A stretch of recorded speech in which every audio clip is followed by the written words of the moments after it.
L'IA va-t-elle provoquer le prochain crack boursier? C'est la question que tout le monde se pose en ce moment, mais que personne n'ose vraiment analyser honnêtement. J'ai travaillé 3 ans en tant que banquier privé, j'ai vu comment les grandes fortunes gèrent leur argent en période d'incertitude, et aujourd'hui je vais te donner mon analyse complète, chiffres à l'appui. Parce que voilà, ce qui m'inquiète, c'est que 40 centimes de chaque euro investi dans un ETF S&P 500 vont dans seulement 10 entreprises. Et ces 10 entreprises font toutes le même pari, l'intelligence artificielle. Est-ce que c'est le signe d'une bulle? Est-ce que ça va éclater? Et surtout, qu'est-ce que tu dois faire pour protéger ton patrimoine? C'est ce qu'on va voir ensemble, donc reste jusqu'à la fin parce que je vais te montrer les 3 ajustements concrets que j'ai faits sur mon propre portefeuille.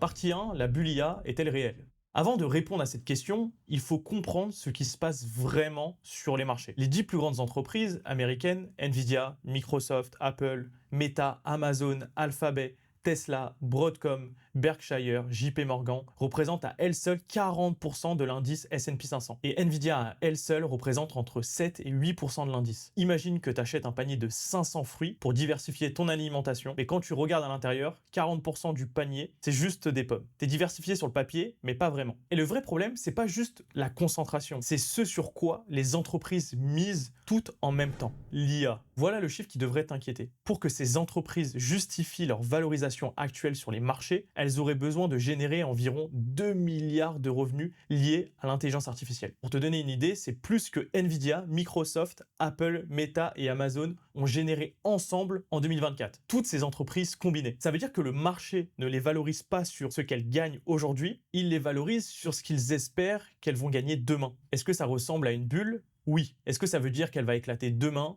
Pas nécessairement. Voilà ce que j'ai appris à travers mon expérience. Une bulle peut durer beaucoup plus longtemps que ce que tout le monde anticipe. Par exemple, la bulle Internet en 2000, tout le monde savait que les valorisations étaient absurdes et pourtant le Nasdaq a continué de monter des années avant de s'effondrer. Donc la vraie question, c'est pas est-ce que la bulle existe? La vraie question, c'est est-ce que tu es bien positionné pour les deux scénarios? Si l'IA tient ses promesses et si elle ne les tient pas. Et c'est exactement ce que j'ai fait sur mon propre portefeuille avec 3 ajustements concrets. Ajustement 1, ne pas mettre tous ses œufs dans le même panier. J'ai diversifié géographiquement mon portefeuille en dehors des États-Unis. Et voilà pourquoi c'est directement lié à la bulle IA. Si la bulle éclate, ce sont les marchés américains qui seront les plus touchés, parce que c'est là que la concentration sur l'IA est la plus forte. Les grandes tech américaines représentent une part énorme des indices US. Correction violente sur Nvidia, Microsoft ou Meta, et c'est tout le marché américain qui trinque. Donc mon premier réflexe, c'est de réduire l'exposition géographique aux USA et diversifier ailleurs. L'histoire nous dit que le leadership économique mondial a toujours changé. En 1900, le Royaume-Uni dominait les marchés mondiaux avec 24% de la capitalisation boursière mondiale. Londres était la capitale financière du monde. Si tu investissais à l'époque, tu aurais mis tout sur le Royaume-Uni. Ça semblait une évidence. Et pourtant, ça n'a pas duré. Dans les années 80, c'était le Japon. Les entreprises japonaises dominaient dans l'automobile, l'électronique, la technologie, et les USA semblaient en déclin. Et là encore, ça n'a pas duré. La seule chose certaine dans les marchés, c'est que rien n'est certain. Alors concrètement, ce que j'ai fait, j'ai ajouté dans mon allocation une exposition sur l'Eurostoxx 50. C'est l'indice des 50 plus grandes entreprises européennes, LVMH, Total, SAP,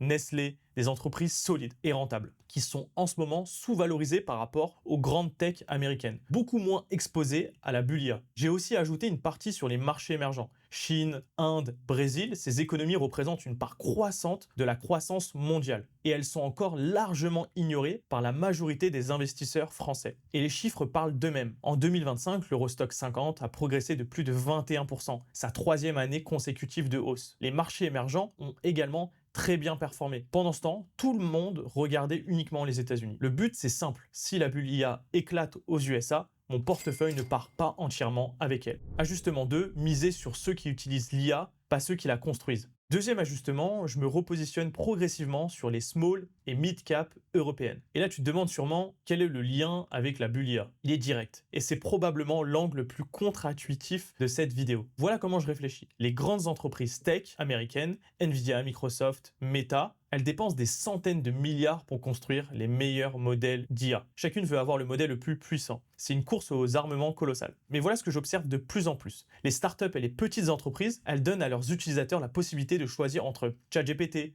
Claude, Gemini, parce que ces modèles deviennent de plus en plus proches en termes de capacité. Pense à deux stations essence. La première vend le carburant à 1,50 € le litre, la deuxième vend un carburant légèrement meilleur à 3 € le litre. La plupart des gens prennent le moins cher parce que ça fait le même travail. Et c'est exactement ce qui va se passer avec l'IA. Quand la technologie devient interchangeable, la valeur ne reste pas chez ceux qui ont dépensé le plus pour la construire. Elle va vers ceux qui l'utilisent intelligemment. Les small et mid-cap européennes n'ont pas besoin de gagner la course à l'IA. Elles utilisent simplement l'IA comme un outil pour réduire leurs coûts, améliorer leurs marges, sans porter des milliards de dettes. Et il y a un deuxième facteur macro qui rend ce timing particulièrement intéressant. Ces 2 dernières années, les small et mid-cap ont été massacrés à cause des taux d'intérêt élevés. Les plus petites entreprises ont besoin de financement pour se développer. Elles empruntent pour réinvestir, pour recruter, pour grandir. Et quand le coût de l'argent monte, leurs charges financières explosent. Les investisseurs les fuient. Mais maintenant, le cycle est en train de tourner. Les banques centrales amorcent les baisses de taux, le financement coûte moins cher, les marges remontent, les valorisations suivent. Ces entreprises ont été délaissées pendant 2 ans et elles vont bénéficier en plus de l'IA comme levier de productivité. C'est le double fait que je recherche. Protection contre la bulle IA et repositionnement sur des valeurs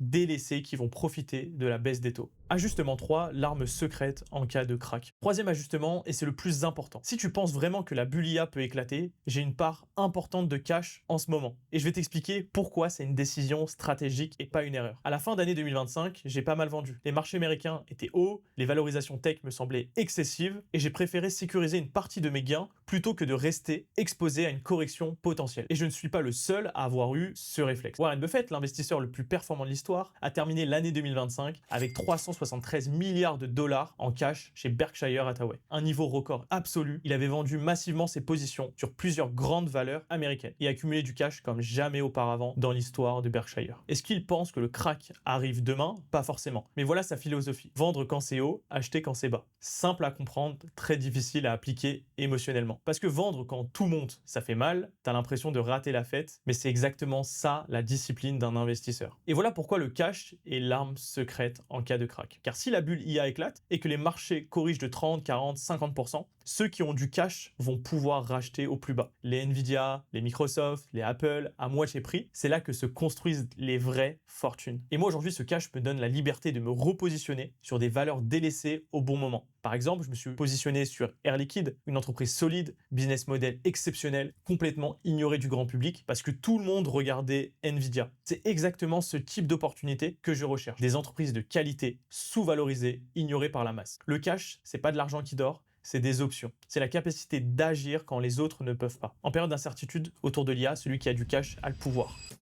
Alors pour conclure, l'IA va-t-elle provoquer le prochain crack boursier? C'était mon analyse honnête d'un ex-banquier privé. Les signaux d'une bulle sont là, la concentration est excessive, les valorisations reposent sur des espoirs et non des réalités, et 2000 milliards de revenus à justifier, c'est colossal. Mais une bulle peut durer plus longtemps que tout le monde ne l'anticipe, et elle peut très bien ne jamais éclater de façon violente, si l'IA tient réellement ses promesses. C'est pour ça que ma stratégie, c'est de me préparer aux 2 scénarios. Premièrement, diversifier géographiquement sur l'Eurostock 50 et les marchés émergents, parce que si la bulle éclate aux USA, je veux pas que tout mon portefeuille parte avec. Et les chiffres en 2025 affirment que ces marchés performent. Deuxièmement, me positionner sur les small et mid-cap européennes parce qu'elles vont utiliser l'IA intelligemment sans porter des milliards de dettes et la baisse des taux joue en leur faveur. Et troisièmement, garder une part importante de cash. Comme Buffett, avec ses 373 milliards, pas par peur, par discipline pour avoir la liberté d'acheter au bon moment si les marchés corrigent. Je ne te dis pas de tout vendre demain, je te dis de te positionner intelligemment pour les 2 scénarios. Si cette vidéo t'a apporté de la valeur, abonne-toi, je publie ce type d'analyse toutes les semaines. Et si tu veux apprendre à construire et gérer ton portefeuille étape par étape, j'ai créé une académie pour ça. Tout est dans la description, juste en dessous.